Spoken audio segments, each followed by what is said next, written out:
پیارے دوستو، قرآن اور جدید سائنس یا اسلام اور سائنس، دراصل اسلام اور جدید سائنس کی آپس میں وابستگی، ربط اور موافقیت کو کہا جاتا ہے، اور مسلمانوں کا یہ دعویٰ ہے کہ اسلام اور جدید سائنس میں مکمل ہم آہنگی پائی جاتی ہے۔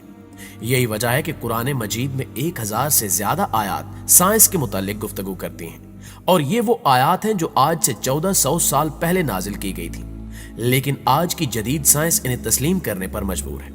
دوستو، کیا ہے نا کہ معجزے تو اکثر ہماری زندگی میں ہوتے رہتے ہیں۔ ہم بہت سارے ایسے معجزات دیکھتے ہیں جو انسان حیران ہو جاتا ہے، لیکن قرآن کریم کا معجزہ، قرآن کریم تو بے شک اور بے شبہ ایسے معجزات کا مجموعہ ہے جس سے کوئی بھی انسان انکار نہیں کر سکتا۔ تو اسی طرح آئنسٹائن ایک سائنسدان تھا جو مختلف طریقوں سے مختلف چیزوں پر ریسرچ کر رہا تھا، اور مختلف چیزیں وہ دنیا میں لوگوں کو دکھا رہا تھا، اور ہر چیز سائنس سے ثابت کرنے کی کوشش کر رہا تھا۔ لیکن قرآن کریم کے معجزے نے اور قرآن کریم نے اس کو لاجواب کر دیا، اور اس کو ایسے لاجواب کر دیا کہ اس کے پاس پھر کوئی بھی جواز نہیں تھا۔ چاہے دنیا میں سائنس کتنی بھی ترقی کرے، چاہے سائنسدان جو بھی کہے، لیکن قرآن کریم کو جھوٹا ثابت نہیں کر سکے اور نہ کر سکتے ہیں۔ تو یہ بہت انٹرسٹنگ ویڈیو ہونے والی ہے، ویڈیو کو سکپ نہیں کرنا، انتہائی معلوماتی ویڈیو ہے۔ ہو سکتا ہے اس سے پہلے ایسے باتیں آپ نے کبھی نہیں سنی ہو، تو اس ویڈیو کو غور سے مکمل دیکھیے گا، اور بیچ بیچ میں ہم آپ سے بات بھی کریں گے۔ ویڈیو کو لائک اور شیئر ضرور کیجیے گا۔ پہلے ویڈیو دیکھتے ہیں۔ السلام علیکم دوستو، میں ہوں ماجد ملک اور ڈسکور دا ورلڈ میں آپ وعلیکم سب کو السلام ورحمۃ اللہ وبرکاتہ۔ پیارے دوستو، قرآن اور جدید سائنس یا اسلام اور سائنس، دراصل اسلام اور جدید سائنس کی آپس میں وابستگی، ربط اور موافقیت کو کہا جاتا ہے، اور مسلمانوں کا یہ دعویٰ ہے کہ اسلام اور جدید سائنس میں مکمل ہم آہنگی پائی جاتی ہے۔ یہی وجہ ہے کہ قرآن مجید میں 1000 سے زیادہ آیات سائنس کے متعلق گفتگو کرتی ہیں، اور یہ وہ آیات ہیں جو آج سے 1400 سال پہلے نازل کی گئی تھی، لیکن آج کی جدید سائنس انہیں تسلیم کرنے پر مجبور ہے۔ آج کی زیر نظر ویڈیو میں ہم قرآن کی بیان کردہ نشانیوں اور آج کی جدید سائنس کے متعلق بات کریں گے، اور آپ کو بتائیں گے کہ کیسے گورے سائنسدان اسلام کے آگے سر جھکانے پر مجبور ہو رہے ہیں، اور وہ کون سی 2 آیات تھی جن کی وجہ سے آئنسٹائن پاگل ہو گیا تھا۔ ناظرین گرامی، اس بات میں کوئی شک نہیں کہ قرآن سائنس کی کتاب نہیں ہے، بلکہ یہ نشانیوں یعنی آیات کی کتاب ہے۔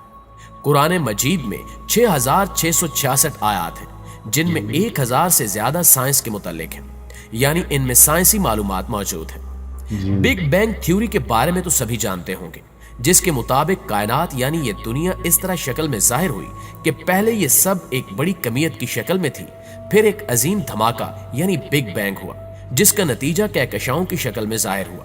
پھر یہ کہکشائیں تقسیم ہو کر ستاروں، سیاروں، سورج اور چاند وغیرہ کی صورت میں آئیں، اور اس بات کو فلکی طبیعت کے ماہرین وسیع طور پر قبول کرتے ہیں۔ اس بگ بینگ کا ذکر قرآن کریم نے ان الفاظ میں کیا ہے: اور کیا کافر لوگوں نے نہیں دیکھا کہ جملہ آسمانی کائنات اور زمین سب ایک اکائی کی شکل میں جڑے ہوئے تھے، بس ہم نے انہیں پھاڑ کر جدا کر دیا، اور ہم نے زمین پر ہر زندہ چیز کی زندگی کی نمود پانی سے کی، تو کیا وہ ان حقائق سے آگاہ ہو کر اب بھی ایمان نہیں لاتے؟